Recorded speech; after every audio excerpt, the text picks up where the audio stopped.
Hey everyone, and welcome back to the Deep Dive. Ever stop and think about how your phone, well, magically unlocks with just your face? Or, how Netflix seems psychic about what you'll binge watch next? Today, we're kind of pulling back the curtain on all that invisible intelligence. It's transforming our daily lives. I'm talking about artificial intelligence, machine learning, and deep learning. Our goal here is really to cut through the buzzwords. We want to unravel how these powerful concepts actually work and their real-world impact. It's huge. It really is, and it's a world you're interacting with constantly, maybe without even realizing it fully. So when we talk about artificial intelligence, AI, that's the big umbrella, right? The grand goal, building machines that can do things we consider, well, human-like intelligence, things like solving problems, making decisions, maybe even understanding language. But the engine driving the AI you actually use every day, that's mostly machine learning, and that's going to be our main focus for this deep dive. Okay. Right, that's a really key distinction to make early on. So our mission today is to get a real handle on how these machine learning systems learn, how they improve from all this data, but without someone programming every single step explicitly. That ability to adapt, to learn on their own, that's what makes them so incredibly powerful, isn't it? It's genuinely revolutionary. Think about it. Instead of handing an algorithm a giant rule book for every possible scenario, you feed it data sometimes, just massive, massive amounts of data.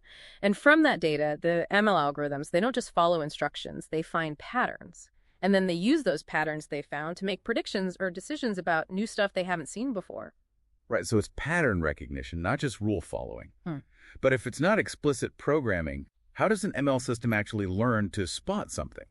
Like a cat in the photo. Can you maybe give us a simple analogy, something to help demystify that learning part? Yeah, absolutely. Imagine teaching a little kid what a cat is. You wouldn't give them a super detailed checklist like, must have whiskers exactly this long tail curvature between X and Y degrees. No, you'd show them pictures, lots of pictures. Black cats, white cats, tabby cats, big ones, small ones, cats sleeping, cats jumping. And through all those examples, the child's brain starts to figure out the key features. Whiskers, pointy ears, that specific tail shape, fur patterns, the essence of catness, an ML model. It learns in a remarkably similar way. You feed it labeled data, this is a cat, this isn't, and it figures out the distinguishing features itself. The more data, generally, the better it gets at spotting those features and making the right classification. That whole cycle, that iteration of learning and getting better, that's really the core of it. That makes so much sense. A really clear analogy. And the key is, like you said, the model learns the features. It isn't just told cats have whiskers. Mm-hmm. And this kind of learning is happening all around us, right? Like my email spam filter, that's ML. Definitely. It learns what looks like spam by seeing millions of examples of spam versus non-spam emails. It finds the patterns. Okay, and those recommendation engines, Netflix, Spotify. Same principle. Analyzing your past behavior, comparing it to others, predicting what you'll probably like. So next time my spam folder's clean, or Netflix suggests a show I, lose 3 hours to, I can thank or maybe blame these invisible ML algorithms working away? Exactly. And think about fraud detection, too. Banks use ML constantly. They monitor transactions, looking for patterns that are just unusual, that might signal something's wrong. But beyond that kind of ML, there's an even more specialized, often more powerful subset. It's called deep learning. Ah, deep learning. Okay, this is where it gets even more, kind of mind-bending, isn't it? What's the big difference with deep learning? It really is fascinating. Deep learning, or DL, uses a more complex structure. It involves multi-layered artificial neural networks. These are loosely inspired by how our own brains are structured. These layers allow it to analyze data in a much more hierarchical way, extracting incredibly complex patterns. And here's the key thing. Unlike some traditional ML, deep learning models can often learn the important features almost entirely on their own.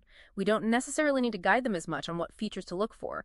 But what's really interesting, and sometimes a bit tricky, with these super deep, complex networks, sometimes even the people who guilt them can't fully explain why the model made a specific decision. It leads to this thing sometimes called the black box problem. That's a big area of research right now. The black box problem. Yeah. That's the glimpse into the real cutting edge. And this DL capability, this is what's behind some of the huge AI leaps we're seeing now. Things like virtual assistants, Siri, Alexa. Very much so. And the face recognition that unlocks your phone, that's often deep learning too. Right. And those chatbots that can hold surprisingly normal conversations. Yep. DL powers a lot of that natural language processing and real-time translation tools as well. It really does feel like the future is kind of already here in many ways. So just to tie it all together then, AI is the big dream, the overall goal of intelligent machines. Machine learning is the main approach we're using right now to build AI systems that learn from data. And deep learning is a very powerful technique within machine learning, using those deep neural networks for really complex tasks.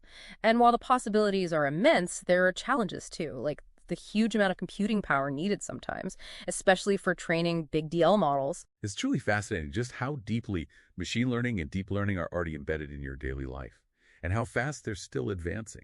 This isn't science fiction anymore. It's the engine running a lot of the digital world you interact with constantly.